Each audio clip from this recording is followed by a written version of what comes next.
কেউফালে গুজৰি গুমৰি আহিলে বান উটুৱাই নিলেহি গাঁওখন সুখৰে ঘৰখন পলকতে উটি গ'ল গোহালিৰে গৰুহাল পলকত নিয়তিয়ে মোক কৰিলে কঙাল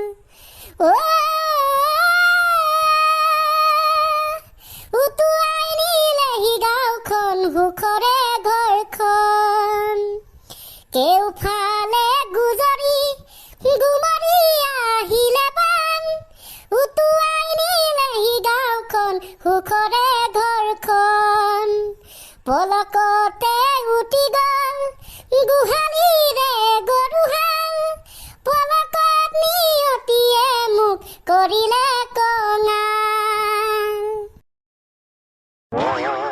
ওৰে কান্ত, ওৰে কান্ত, ক ইমান দিন যে আণ্ডাৰগ্ৰাউণ্ড হৈ আছিলি, বোলো অসমৰ শেহতীয়া পৰিস্থিতিৰ কিবা খবৰ ৰাখিছনা?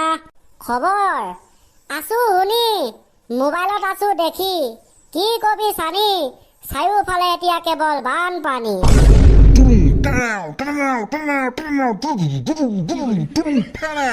বোলো গাইজ কি খবৰ, উই আৰ বেক। ছাৰ কিন্তু আপোনাক বহুত দিনৰ মূৰতহে দেখাৰ সৌভাগ্যকণ হৈছে।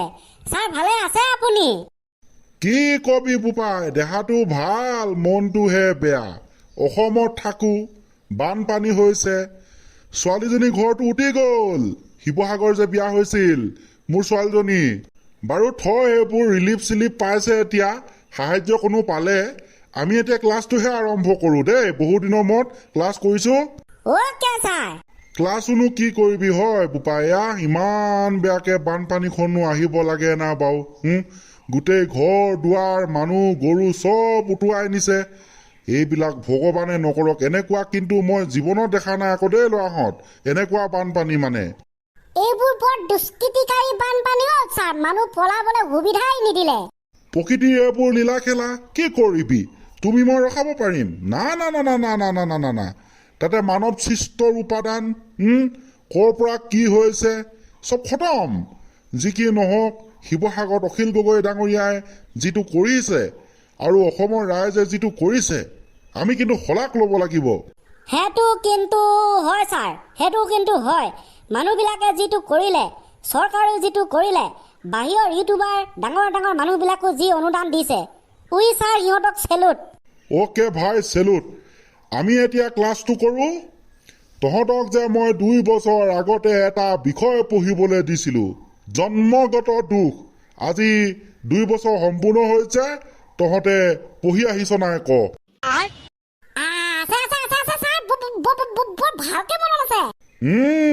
Good boy. 2 বছৰ আগতে পঢ়িছিলো এটা কাহিনী। কাহিনীটো আছিলে জন্মগত দুখ তুদুং তেনেও। 2 বছৰ আগতে পঢ়া তুদুং তেনেও নামৰ গ্ৰন্থখন আছিল জীৱনৰ আটাইতকৈ ফকতীয়া কিতাপ।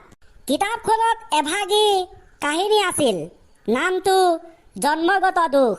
যাতে কাহিনীটোত কোনো এটা ঘটনা ৰৈ নাযায়, সেইবাবে আগধন হিচাপে এভাগী প্ৰথমতে প্ৰাৰ্থনা গাই ল'ব বিচাৰিছো। তুমি চিতবিতি মোৰ পৰ্বত নাৰায়ণ। মানে আমাৰ ল'ৰা ডাঙৰ হ'ল, এতিয়া কিবা এটা কোৱাৰ আগত প্ৰাৰ্থনাহে গায়।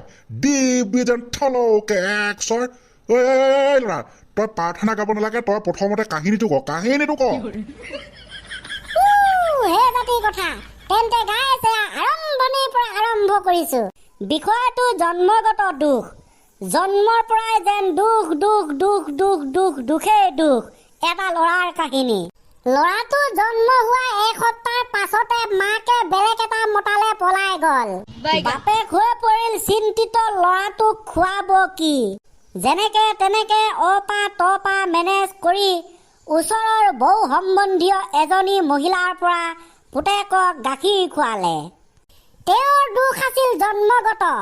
1 মাহৰ পাছত বাপেকে বেলেগৰ গাখীৰ খোৱা সেই মাইকী মানুহজনীও বেলেগ এটা ডেকা ল'ৰালে পলাই গুচি গ'ল। বাপেক আকৌ চিন্তিত, এতিয়া গাখীৰ খুৱাবলৈ মানুহে নাই। ঐ জানো পাই এখন তহঁতি কাহিনীয়ে কৈছ না ফাহিনীয়ে কৈছ না? ঐ ইমানকে মাকো পলাইছে, যাৰ পৰা গাখীৰ খুৱাইছিলে সিও পলালে। ঐ এখন হৈ আছে কি? লাহে লাহে গম পাই গৈ থাকিব ছাৰ। শুনক এতিয়া, বাপেকে এতিয়া দোকানৰ পৰা গাখীৰ খোৱাৰ সিদ্ধান্ত ল'লে। বালক নামৰ এটা কোম্পানীৰ গাখীৰ আনি পুতেকক খোৱালে। বালক গাখীৰ থাকে? ঐ অকৰাকেইটা, হা? ঐ বালক গাখীৰ নাথাকে। এতিয়া নতুনকে চৰকাৰে বান সাহায্য দিয়াবিলাকক বালক মিঠাতেলহে দিছে। ক'ত বালক গাখীৰ থাকে? ছাৰ বালক তেল দিয়ে। ছাৰ আচল কথাটো কি জানে আপুনি? বালক ফালক আৰু কেৰাহীত ঢালক মানে মিঠাতেলখিনি থাকিবও পাৰে ছাৰ। বালক গাখীৰ আৰু বালক মিঠাতেল কোম্পানীকেইটা চাগে কিবা ককাই ভাই আছিল। যমজ সন্তান বুলি কয় যে ছাৰ, বালক গাখীৰ বালক মিঠাতেল খেৰেক। জানো পাই এখন তহঁতে কি মাৰিছ দে তাৰপিছত কৈ যা। তাৰপিছত ল'ৰাটোৰ দুখ ইমানে যে ছাৰ আপুনি মাথা গৰম হৈ যাব। এই বালক গাখীৰ খোৱা কোম্পানীটো 2 সপ্তাহৰ পিছত বন্ধ হৈ থাকিলে। এতিয়া ছাৰ বাপেকে কি কৰিলে? বাপেকটোতো উপায়হীন, পুতেকক যিয়ে খুৱাই সেই বস্তুটোৱে কিবা নহয় কিবা হৈ যায়। পুতেকক বিষ খুৱাই মাৰি নেপেলালে কিয় ল'ৰাহঁত? মমতা, দয়া, কৃপা ছাৰ ভগৱানৰ আশীৰ্বাদত বাচি গ'ল।